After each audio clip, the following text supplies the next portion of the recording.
Hello friends, মৌস কিচেনে সকলকে স্বাগত জানিয়ে আজকের রেসিপি শুরু করলাম। আজকে নিয়ে এসেছি সম্পূর্ণ নিরামিষ বাদাম বাটা দিয়ে আলু পটলের ডালনা। এই রেসিপিটি করার জন্য আমি নিয়ে নিয়েছি 400 গ্রাম পটল, একটা বড় মাপের আলু বা দুটো, কাঁচা বাদাম 25 গ্রাম, একটা মাঝারি মাপের টমেটো, দুটি কাঁচা লঙ্কা, পরিমাণ মতো আদা বাটা ও জিরের গুঁড়ো, ধনের গুঁড়ো, পরিমাণ মতো নুন, হলুদ, চিনি, ঘি, গরম মশলার গুঁড়ো। এবার আমি আসছি পদ্ধতিতে।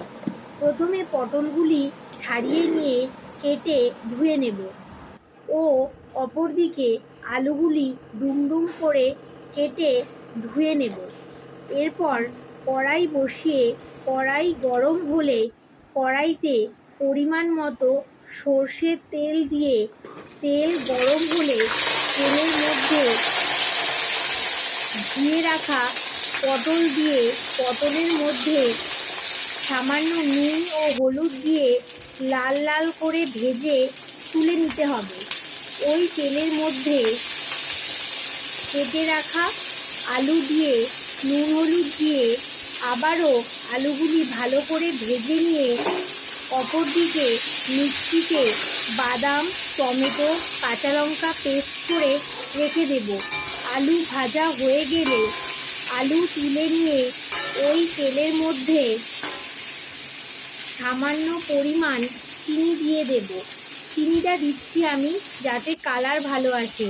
তেলের মধ্যে একটু চিনি দিয়ে বাদাম বাটা, কাঁচা লঙ্কা বাটা ও টমেটো বাটা দিয়ে ভালো করে কষিয়ে নিয়ে যখন তেল ছাড়বে তখন আদা বাটা, জিরের গুঁড়ো, ধনের গুঁড়ো দিয়ে নুন হলুদ দিয়ে আবারও ভালো করে কষিয়ে নিয়ে ভেজে রাখা আলু দিয়ে কিছুক্ষণ কষিয়ে নিয়ে ভেজে রাখা পটল দিয়ে দেব।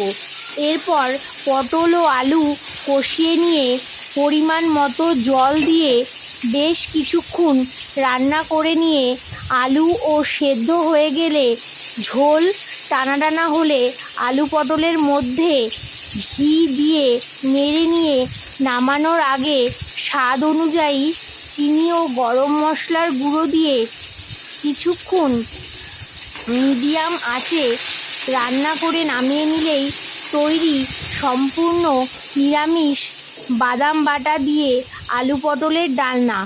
এই আলু পটলের ডালনা দিয়ে লুচি, পরোটা খুবই ভালো লাগবে, এমনকি গরম ভাতও খেতে খুব সুস্বাদু লাগবে।